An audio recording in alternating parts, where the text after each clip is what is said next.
The series of clashes, historically known as the Frontier Wars, the Xhosa Wars, or by Marxist historians as Wars of Dispossession, date back to 1779 when AmaXhosa, Boer, Koo, San, and the British clashed intermittently for nearly 100 years, from 1779 to 1878. This was largely due to colonial expansion, which in turn dispossessed AmaXhosa and Koo of their land and cattle. Although periods between the wars were relatively calm, there were incidents of minor skirmishes sparked by stock theft. In addition, alleged violations of signed or verbal agreements played a vital role in sparking the incidents of armed confrontations. Colonists also sought to consolidate their gains through the presence of military force, as witnessed in the building of forts, garrisons, military posts, and signal towers. Resistance from particularly the AmaXhosa was a cohesive one. Other AmaXhosa ethnic groups cooperated with the colonial government when they felt doing so would advance their own interests. This lecture attempts to discuss these wars according to themes that weave through each conflict like a golden thread. As we have discussed land and cattle quite exhaustively last week, we will try and avoid those themes. However, they are strongly connected to the other themes we will be discussing, as they form an integral part of this particular series of wars. The themes we will be discussing are an evolution in tactics during each conflict, dispossession, and prophets and visions. However, it's important to note other themes such as superior numbers versus superior firepower, formation of weak alliances, and subjugation. Among the AmaXhosa, every healthy adult male was also a warrior. As a boy, he would learn to fight with sticks and get trained to thrust spears. As he grew older, he would exchange his sticks for different types of spears. Most important of these was the Nongqawuse, or throwing spear, with its long shaft which quivered when properly thrown, thus able to penetrate skin better. It was not very accurate, so the warrior carried his spears in the bundle of 7 or 8. The last spear was never thrown, but retained in case the order Pagati was given. Then the shaft might be broken off, or a special striking spear with a serrated edge might be used. For defense, the warrior carried a long oval shield covering 2/3 of the body. In AmaXhosa tradition, raids and counter-raids were frequent, but wars were rare. Official representatives, or AmaXhosa, were sent on diplomatic missions to negotiate first. If a raid led to loss of life, or if herdsmen clashed over the right for their cattle to drink from a particular river, or if a chief objected to the way his daughter is treated by her husband, this did not in itself lead to war. It could always be solved through payment of compensation and exchange of presents. Only when the insult was deliberate, like when Kaleka's men tossed a corn cob into a meeting at Nongqawuse's great place, or when the payment was insulting, as when the Abatembu presented Nongqawuse with inadequate bride wealth, or when an enemy overtly claimed sovereignty over the land, did it become necessary to go to war. Hostilities were always preceded by a formal declaration. Once war was declared, the king, or chief if the struggle was between two chiefs within the same group, ordered his followers to gather at the great place by sending personal messages to the subordinate chiefs. The people were alerted by the woman who passed the ikuili, a sharp cry like that of a wild dog from ridge to ridge. The men seized their weapons and set off for the great place without knowing why they were called. Any who stayed behind were liable to have their property confiscated. At the great place, the warriors would eat of the specially slaughtered cows and would dance and sing, and then would be briefed on the causes of the dispute. The AmaXhosa believed that magic affected every human activity, but most particularly war. Every chief had his war doctor, or itola, or igogo, to be distinguished from an iglecha, or diviner. The first task was to make the warriors fierce, ukuhlupeza, by giving them a medicine derived from fierce animals such as poison of a snake or the gall of a bull. It was believed that the power of a wild animal passed to the man who killed it, and so great hunters wore the claw of a leopard, or a piece of lion skin, or an ivory armlet where possible. After this, protective medicines were prepared. These were either swallowed or rubbed into cuts made in the body. Finally, warriors were purified by bathing in a river previously prepared with purifying medicines to cleanse them of evil. On the battlefield, it was custom to rip open the stomach of the killed and release their spirits. Otherwise, they would seek revenge on those who killed them. This would go far in explaining the heavy mutilation perpetrated against colonist bodies during the subsequent wars of dispossession. The army marched from the great place in no particular order, accompanied by slaughter animals and often enough women as a boost to the warriors' morale. For example, before the Battle of Grahamstown, Mdushane and Ngere ordered that women and children accompany the warriors so that once victory was achieved, they could start settling again in the Sierveld. When it drew up for battle, every man had his place. The front section usually consisted of the youngest warriors, the Nongqawuse, followed by the older men. The most distinguished warriors wore crane feathers awarded to them by the chief. The chief himself commanded the rear, which was more like a royal bodyguard called the Nongqawuse. Its main function was to urge the army forward and prevent them from fleeing. The chief's sons led the fighting divisions.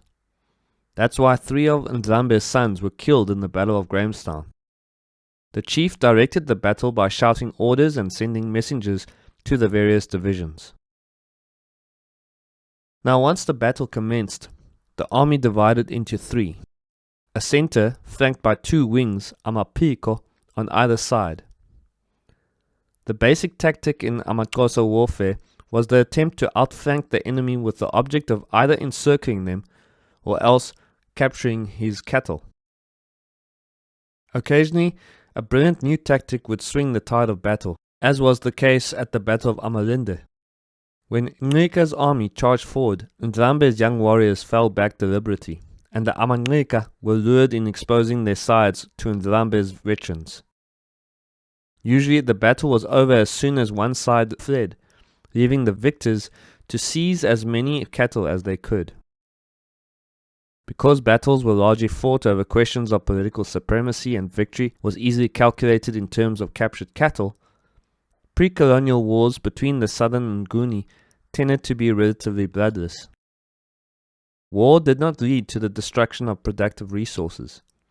At the very worst, the huts of the defeated were burnt, but the defeated were neither killed nor expelled. AmaXhosa custom dictated that the victors would return a portion of their spoil to the defeated on the principle that we must not let even our enemies die of hunger. However, the San were killed without mercy because they were regarded as animals rather than people. Even during the wars of dispossession, the AmaXhosa attempted to communicate to the enemy through war.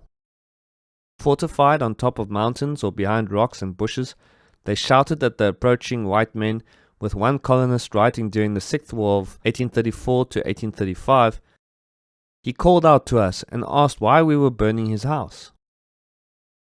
Or they would insult the approaching colonial forces with abusive language.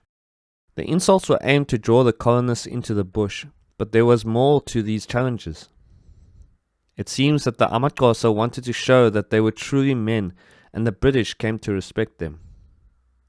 Governor de Urban's assistant during his time in the Sierveld in 1834 wrote, "If one of them was surrounded by 100 foes, at first he would crouch to conceal himself like a cat, but if concealment was no longer possible, he would stand up like a man and throw his last assegai." At least on one occasion, this concern with bravery cost the AmaXhosa dearly. When Ndlambe decided to enter the 7th War, also known as the War of the Axe of 1846, Nqamli, Ndlambe's son, challenged Ndlambe's other son, Mhlala, to cross an open plain by day. Mhlala refused, He said, "I'm a wildcat, a thing that walks by night." Nkamni called Mhlala a coward, but Mhlala was right. The British cavalry caught the Amandlambe in broad daylight, and about 500 of them were killed on the plains at the Battle of Gwanqa. The same can be said of Ndlambe's warriors during the Battle of Grahamstown almost 30 years before, who charged in broad daylight in a frontal attack against artillery and accurate gunfire from fortified positions. Coup marksmen on the side of the British turned the tide of battle by picking out the AmaXhosa leaders and killing them, which rattled the charging AmaXhosa.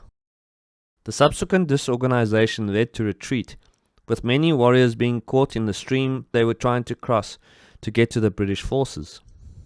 That stream is still known today as Egazini, or the place of blood.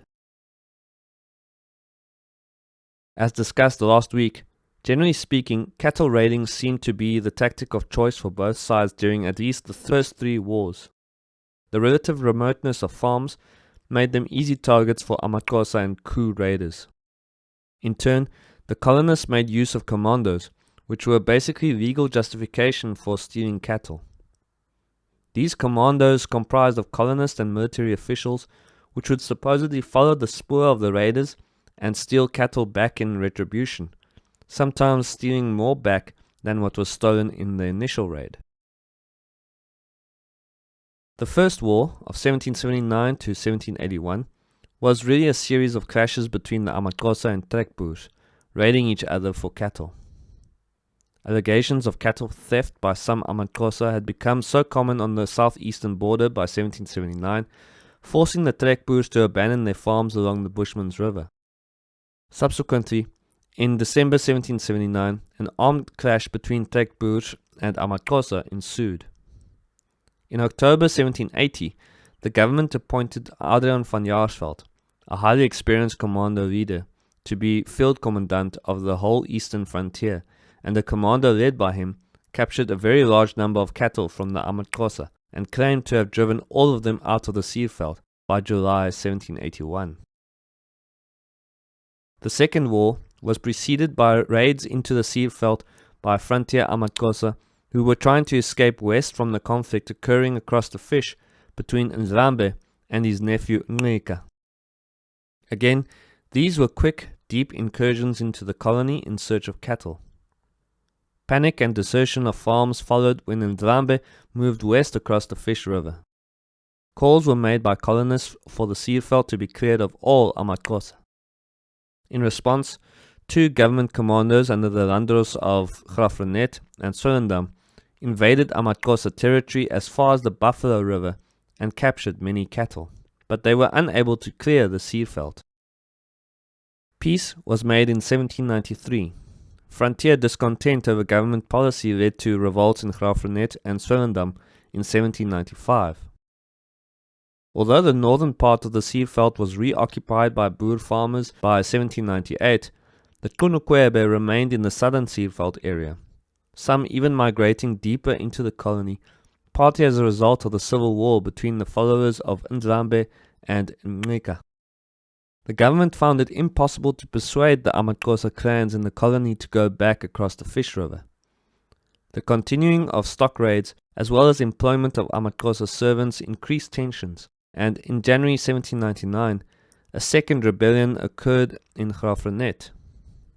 This led to the Third Frontier War from 1799 to 1803. In the Third War, some discontented Coup also revolted, joining the AmaXhosa in the Sierveld, and began attacking white farms and acquiring cattle, reaching as far as Oudtshoorn by July 1799. It was here too that fears of expulsion from the Sierveld began to arise amongst the Nongqawuse.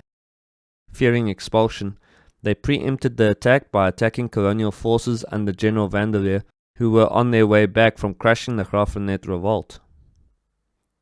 Again, commandos were mustered from Graaff-Reinet and Swellendam, and a series of low-intensity clashes followed, characterized by brief contacts and running skirmishes. However, the commandos proved ineffective in completely defeating the Sierveld AmaXhosa. This was due to the AmaXhosa's superior knowledge of the bush. It enabled them to attack with speed and retreat again into the thick bush before the commandos could mount any sort of counterattack. These hit-and-run tactics were again utilized in the Fourth War from 1811 to 1812. However, this time round, the commandos were supported by British conventional military units. Although it was still difficult to stage any sort of offensive against the AmaXhosa, the British colonial forces employed wide skirmish lines to trap and contain any resisting AmaXhosa. Before this war, colonial landrosts would warn the AmaXhosa that if they did not leave the colony, they should expect to be shot dead with all of their people.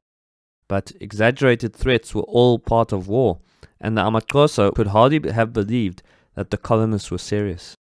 Thus, this war must have come as a great shock.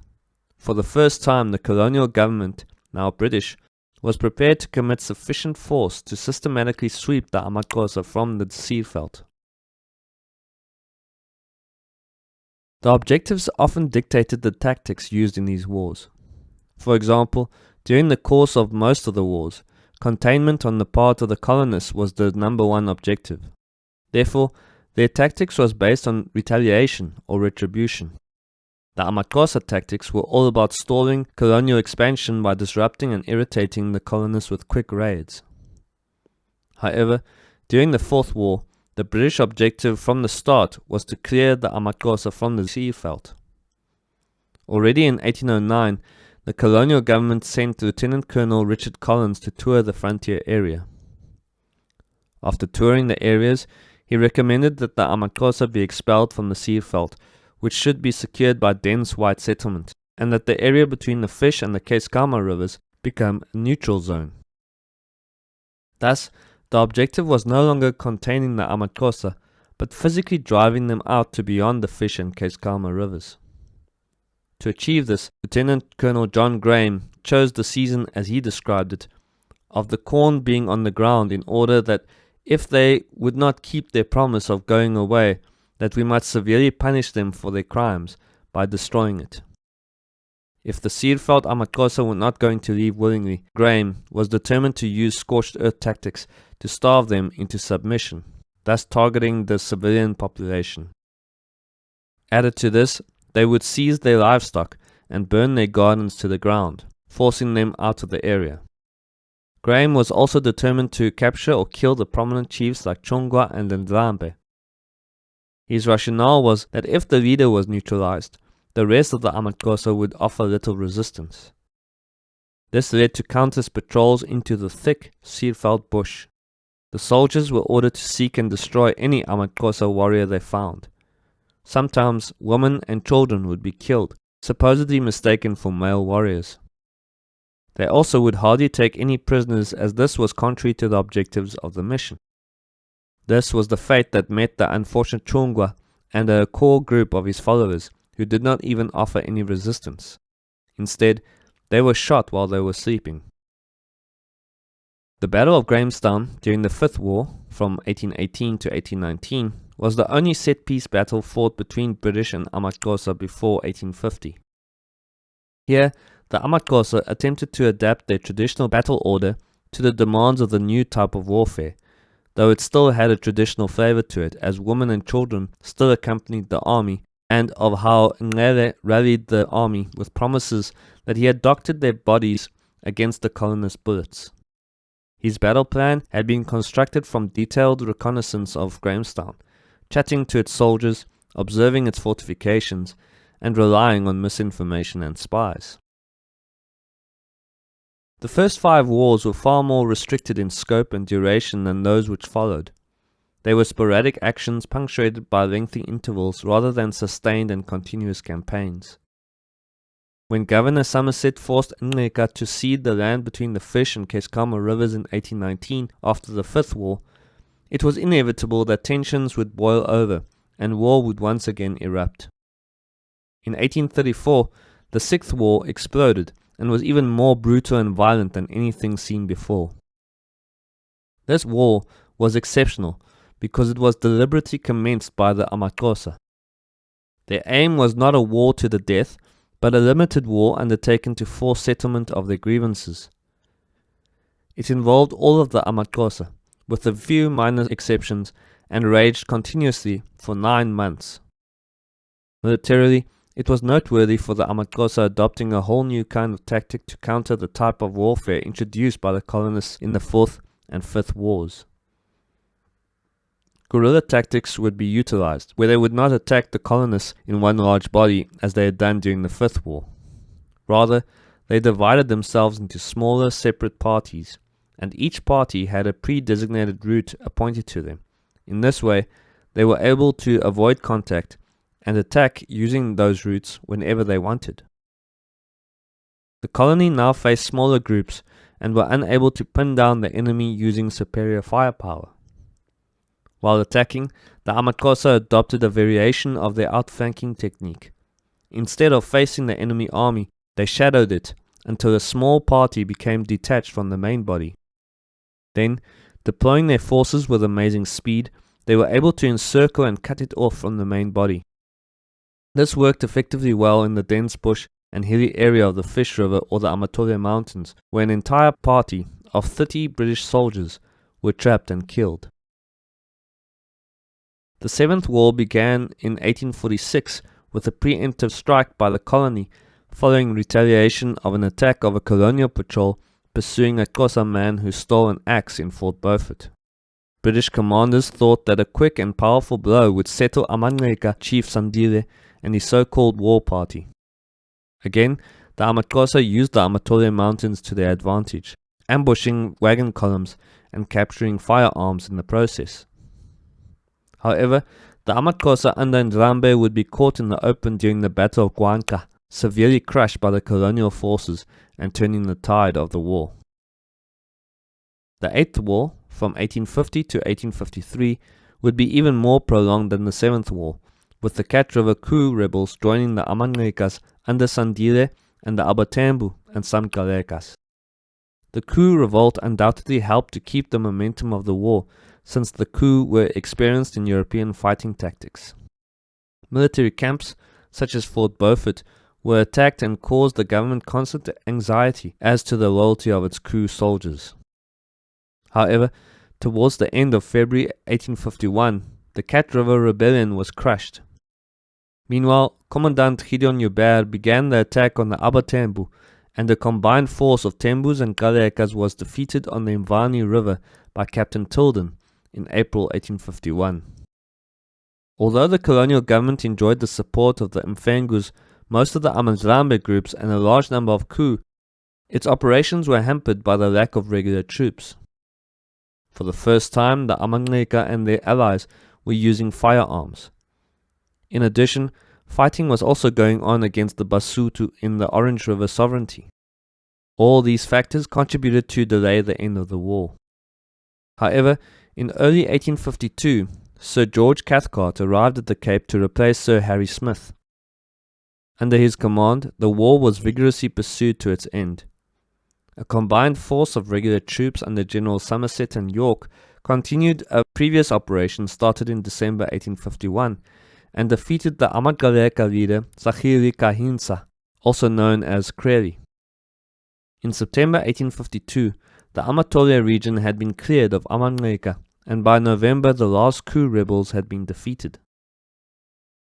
In the new settlement, the rebellious groups were moved out of the Amatoria Mountains to locations in British Kaffraria, and their lands given to white settlers. Shortly after Sir George Grey's vigorous attempt to break down resistance in British Kaffraria, the cattle killing, or prophetic movement, began among the AmaXhosa ethnic groups on both sides of the Kai in 1857, resulting in widespread famine, effectively destroying the Kaffrarian AmaXhosa. British Kaffraria was later incorporated into the Cape in 1866. The ninth and final war broke out in 1877, when the AmaXhosa leader Sacheli was allowed to return east of the Kai. But they were forced to share their old lands with the Mfengus, whom they despised. In August 1877, when tensions were high between the two groups, a quarrel arising at an Mfengu wedding party provoked war. The Cape Frontier Police under Colonel Charles Griffith crossed the Kai to protect the Mfengus, and with the aid of the Abatembu and Mfengus, pushed the Galekas beyond the Ambashe River. Sir Bartle Frere, the High Commissioner of the Cape Colony, decided that Sagili's territory should be settled by white settlers and that the Galekas be disarmed once and for all. One minor Galeka clan was chased into the location of Sandile, the chief of the AmaXhosa. The AmaXhosa, who now had firearms, fired on the police and were joined by the Galekas in an attack on the colony, gaining support from the Tembus. But in February 1878, Sagili's forces were defeated at Kentane and he surrendered in June. By then, Sandile had died and an amnesty was granted to his followers. In 1879, Mfenguland and the Idutra district were incorporated into the Cape, and the Galeka territory was taken over by the Cape, to be administered under a chief magistrate. And so, the last organized resistance of the AmaXhosa against colonial expansion came to an end. Through their long exposure to European methods of making war, the AmaXhosa learned how to face firearms and how to use them to their best advantage. They adopted tactics which neutralized the massive technological superiority of their opponents, and when they were defeated in the end, it was not on the battlefield, but on the home front. Ilizwelifile, or the land has died, is the isiXhosa way of saying that war has broken out. In the wars of dispossession, the expression wasn't a saying anymore, it became a literal truth. A key feature of these wars was dispossession of land, cattle, and culture. It was not only the AmaXhosa who were being dispossessed of these things. As we have seen last week, the coup had also been integrated into both European and AmaXhosa society. They were aligning themselves with whoever could help sustain their way of life. The wars destroyed their society once and for all, forcing them to choose sides. Thus, various coup rebellions sprang up during this time in a bid to fight for their own independence. Secondly, a dispossession of European land and cattle was also taking place. Because they eventually were part of those who conquered and subjugated the AmaXhosa, it's very easy to overlook the hard life which European farmers on the frontier had to endure. For example, the 1820 settlers were bamboozled by the British and colonial governments into settling on land which was contested territory. They were placed there to act as a buffer against any future AmaXhosa attacks. As a result, they bore the brunt of AmaXhosa aggression and retaliation. Thus, settlers perceived the AmaXhosa as savages, and it only perpetuated tensions between the colony and the AmaXhosa. Eventually, these tensions would take a racial turn. It can be argued that these views only served to prolong these tensions, hence the long duration of the conflict. Nevertheless, the cost to the AmaXhosa in terms of territory was staggering. They had lost the Seeveld, the area between the Fish and Keiskamma, and eventually almost everything right up to the Kai. This loss of land and huge loss of life as a result of these wars all but destroyed the AmaXhosa and completely changed the political landscape of the Eastern Cape. All diviners were and still are called to their office through a mystical experience characterized by what many Western psychologists would call hysterical symptoms, but which the AmaXhosa regarded as marks of divine intervention. The signs of possessing the gift varied, and might include dreams, visions, and association with the ancestors and so on. Often, these signs were unclear, so that it was not always certain whether the possessing spirits were good or evil. A qualified diviner would be called to decide what should be done. If the symptoms were acceptable, and if the candidate could keep them under control, he or she would probably be admitted as a diviner, and if not, the offending spirits would be cast out. Relatively few initiated persons actually practiced as diviners, and it would appear that the successful diviners were those who told their clients what they wanted to hear. The implications here are important. It was not spiritual experience alone which qualified a person as a diviner. The candidate had to be recognized as such by established diviners, and his or her subsequent performances had to conform to the expectations of his or her audience. The process was not a one-way street through which the diviner led his or her flock, but rather a dialogue between diviner and his or her clients, where the course of action prescribed by the diviner was one the client was prepared to accept. There have been many AmaXhosa diviners who directly influenced the internal political landscape, such as Nqika's prophet Nsikana, as well as Mlanjeni, whose teachings inspired many AmaXhosa during the 8th War. However, there are two prophets in particular that dominate AmaXhosa tradition. The first is Makanda, and the second is Nongqawuse. Now, let's look at Makanda and the circumstances surrounding his rise. In December 1818, during the 5th War, Lieutenant Colonel Brereton crossed the Fish River, and after joining forces with Nqika's impi, they attacked Ndlambe. Brereton's force destroyed Ndlambe's kraals and seized approximately 23,000 head of cattle. Once Brereton had accumulated about as much cattle as his men could seize, he withdrew his army back to Grahamstown, where critically he disbanded the Burger Commando so that they could return to their homes. For many within the AmaXhosa leadership, the Brereton raid was a repetition of the 1811-1812 expulsion. One of Ndlambe's advisors said, "You sent a commando, you took our last cow, you left only a few calves which died for want. Without milk, our corn destroyed, we saw our wives and children perish, we saw we must ourselves perish. We followed, therefore, the tracks of our cattle into the colony." The deeds of the colonists could no longer go unpunished. A large-scale action was needed. Meanwhile, Ndlambe was consulting with his advisors about a possible retaliation against the colonists. Among them was a man who had only recently entered the chief's court, but had quickly gained the trust of the elderly chief. The man was regarded as a mystic by his people, and was therefore widely revered.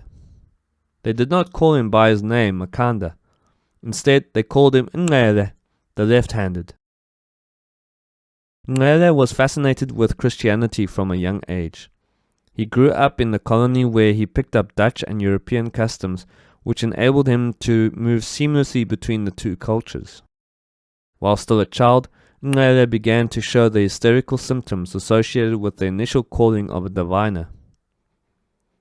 He spent a lot of time in Grahamstown, where he befriended the chaplain of the Cape Regiment, Mr. van der Lingen, who was puzzled by the metaphysical subtleties or mystical ravings of the young man. Nqele then moved to across the Fish River, where he was determined to spread the word of God and to punish the sins of the people, especially those who would not reject witchcraft and bloodshed. He caused great consternation when he chastised Ndlambe himself for his polygamy. Ndlambe was not amused by this, and neither were many of the other AmaXhosa. Some of them were so disturbed by his persistent attacks on AmaXhosa culture that they kidnapped him and brought him before Ndlambe. It was here where the attitudes of both chief and prophet started to change. Ndlambe saw the usefulness of such a man as an instrument with which to destroy Nqika and drive out the colonists. In turn, Nqele was offered his great place and a herd of cattle. During this time, Nqele's spiritual doctrine underwent subtle but significant changes. He had always preached of one God, Ndalidipu, and his son, Tai. But now he declared the existence of two gods, Utiko, the god of white people, and Ndalidipu, god of the AmaXhosa. He preached that the white people had been banished from their own land for killing Utiko's son, becoming citizens of the sea, from which they emerged with the sword in one hand and fire in the other. Ndalidipu, however, was creator of all things, and was even more powerful than Tiko. This was the sort of hope and promise many of AmaXhosa were looking for after Brereton's raid. The destruction of the white colonists became a recurrent theme. One day, Nqele told his rapidly growing following that Ndalidipu had sent him to avenge the AmaXhosa people. He was given the power to call up the ancestors to rise from their graves so that they might help defeat the colonists. who would be driven across the Kakriwa or Swartkops River and back into the ocean where they came from. Once this had been accomplished, the people would sit down and eat honey. In addition to his divine visions, Nongqawuse also had a spy feeding colonial authorities misinformation about AmaXhosa movements and numbers.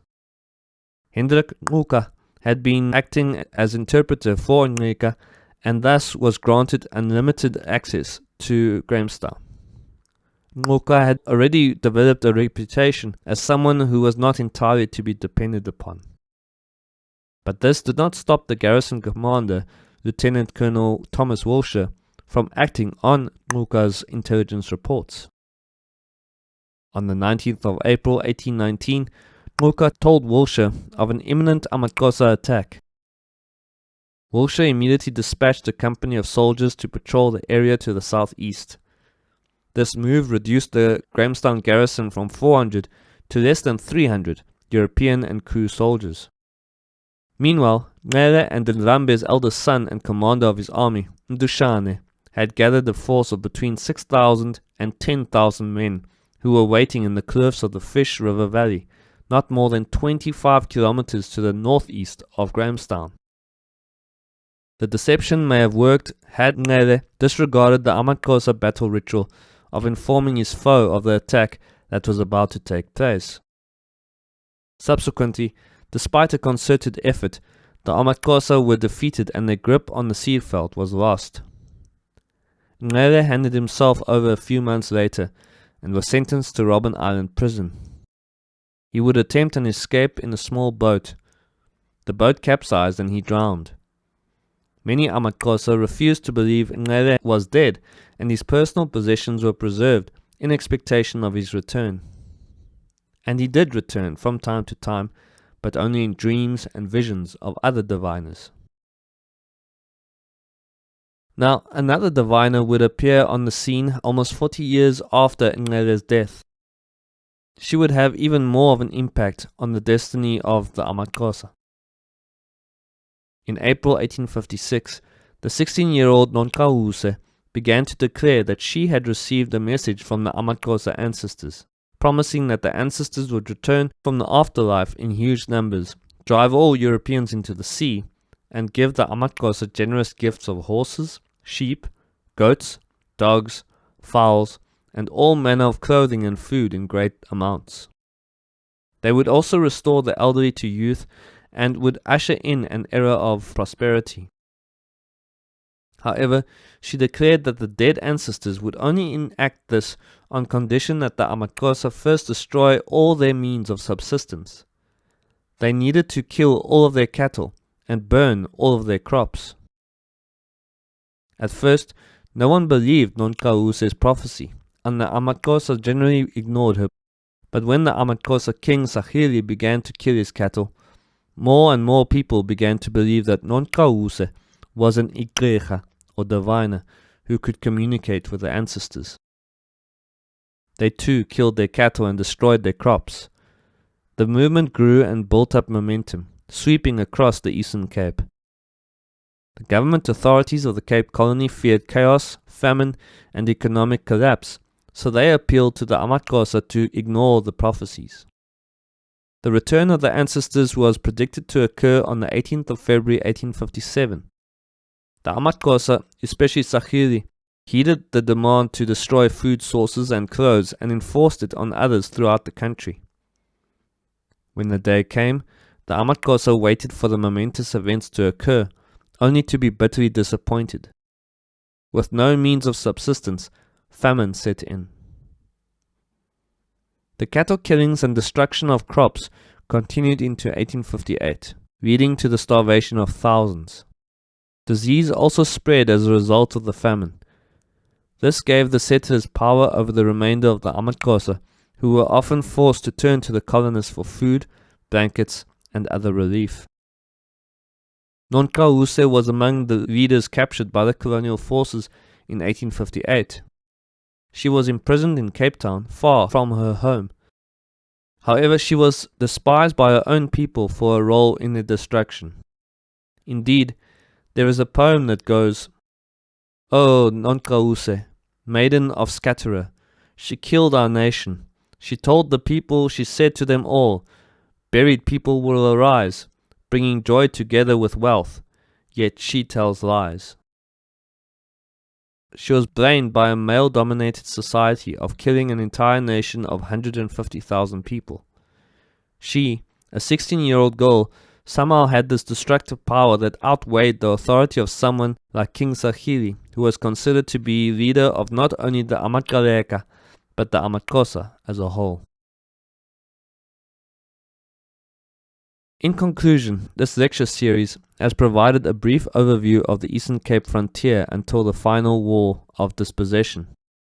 This series has illustrated the history of the AmaXhosa people, from their rise and establishment as a formidable political and cultural entity, to their interactions with various neighboring entities including the Kru and the European settlers. It has shown how the frontier zone developed and evolved as tensions grew between the various role players, eventually culminating in war. The wars were fierce and prolonged due to various factors ranging from the inability of the colonial forces to assert any sort of dominance in the region, to the tenacity of AmaXhosa and Kru resistance to colonial expansion. Their ability to adapt their tactics went a long way in frustrating colonial forces for more than a century, until they were finally subjugated. The history of the AmaXhosa and the Eastern Cape frontier is an epic tale filled with tales of heroism, cowardice, foolish pride, and unspeakable tragedy. In many ways, it set the tone for what was to happen not only in the Eastern Cape, but also the rest of South Africa in the next century. May it forever be remembered for centuries to come.